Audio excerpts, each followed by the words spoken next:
All right, so we saw on Friday night, as you said, Saquon of the Eagles offense exploded. And Jordan Love going down with that ugly injury.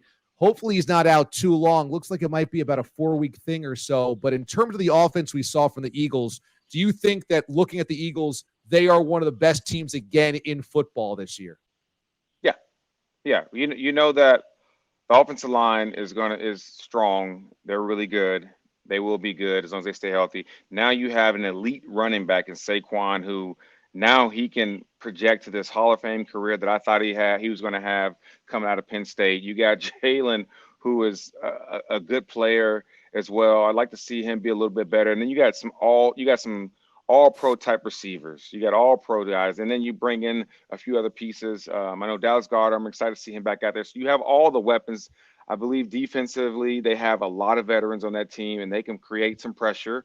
But again, this is another team that on paper, oh my gosh, like what's going to stop them? The Lions, of course. But besides that, in the NFC, who's going to stop them? But you look at last season, and it's like, man, they were clearly the best team in NFC, in my opinion, and all of a sudden they just fell off the face of the earth for some reason. So that tells me like they got some stuff going on inside the organization that we don't see, but there's some issues going on, and I'm hoping I don't see those or feel those this year because talent-wise, they got it all. What do you think those issues are? I mean, we saw some of those reports come out over the offseason, but what are the issues that you think could plague them and derail them from a Super Bowl?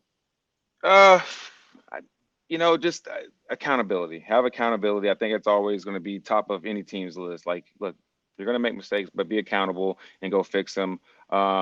You have a lot of star players, which I don't think the personalities necessarily clash, but you gotta, there's going to be games where, you're going to get maybe 3 targets and, one catch or whatever. And as long as you win, that's all that matters. Don't let your pride get in the way of like, man, I need to get this X amount of passes or looks because the only thing that matters is winning. And so, I don't want to. I don't know what the issue is, but it's clear that there was something going on in that locker room because you don't start off the way you started off last year and then just plummet quickly.